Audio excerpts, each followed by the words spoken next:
Everything I see means nothing.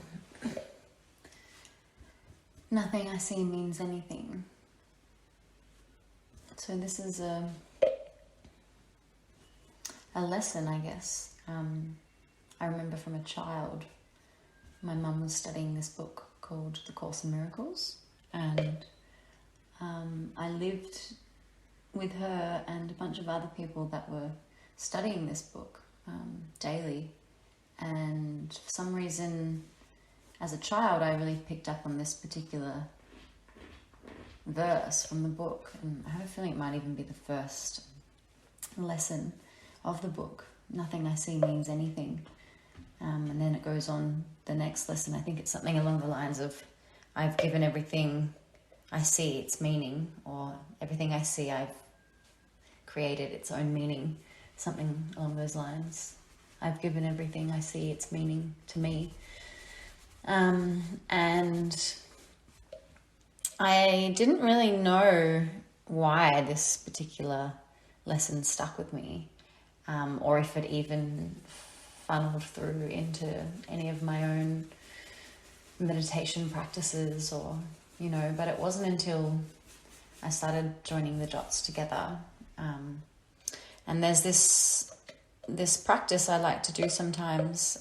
It's a really easy way for me to drop into presence and sort of step out of my egoic mind, where I like to look at nature, something simple like a flower or a tree, and just try and vanish any meaning in my mind that I had for this tree or flower, or let's just say it's a rose, and take away its name and take away any information I know about how it grows, or anything like that, and just look at it for what it is. And it sort of takes you out of this thinking intelligence mind, and just drops you into presence and appreciation, and it sort of excites this miraculousness of this object in front of you, and you can really start to appreciate its beauty.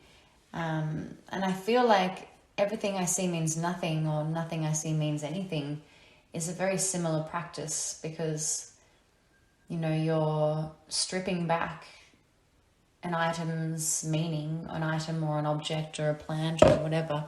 You're stripping back its meaning and you're letting it be just as it is. And from that place of nothingness is also infinite possibilities. So you have a choice to give anything its own meaning based on your own perspective. So everything I see means nothing actually means everything I see means anything, because out of the nothingness comes the everything, So for me, this phrase, it's sort of a way to frame my painting for the viewer, but it's also something for the viewer to ponder on, not to analyze or understand, but simply to sit with and meditate on, and to perhaps come to their own understanding of what this means. Everything I see means nothing isn't a negative phrase. It doesn't mean that I find the world meaningless and hopeless, or it isn't.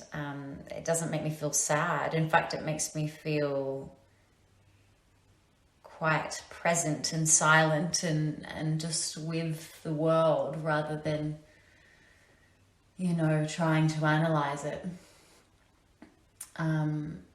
And it sort of takes you back into that spaciousness, that nothingness that can exist within your mind when we stop trying to find meaning in everything. And I think that sometimes we value things based on their meaning, and if something doesn't have a meaning, then we find it hard to accept or value it. There's so many conversations I've had with people about, oh, what does this painting mean, or what does that dance mean? And trying to create a story, and people love to create stories, or create some kind of narrative or meaning behind something just so that they can grasp it in their minds. And that whole process of finding meaning and grasping it and categorizing it so that you can accept or appreciate something is a really interesting way to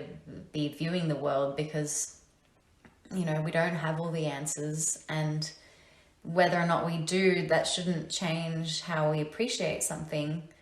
I think that there's a real beauty and a real amazement in being able to just appreciate something for what it is, without having to label it, without having to categorize it or put it into chronological order, or find some meaning in it for yourself. Can we not simply just accept and appreciate something as it is, or the beauty of something through our vision, through our experience, through how it makes us feel, without having to have a story behind it?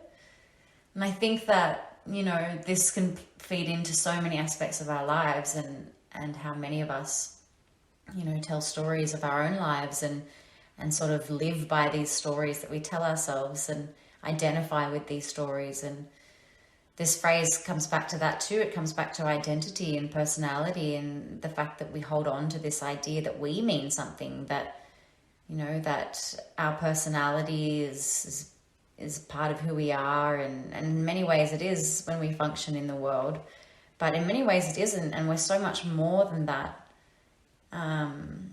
So for me, nothingness isn't this terrifying, scary place of non-existence. It's the place where it all begins.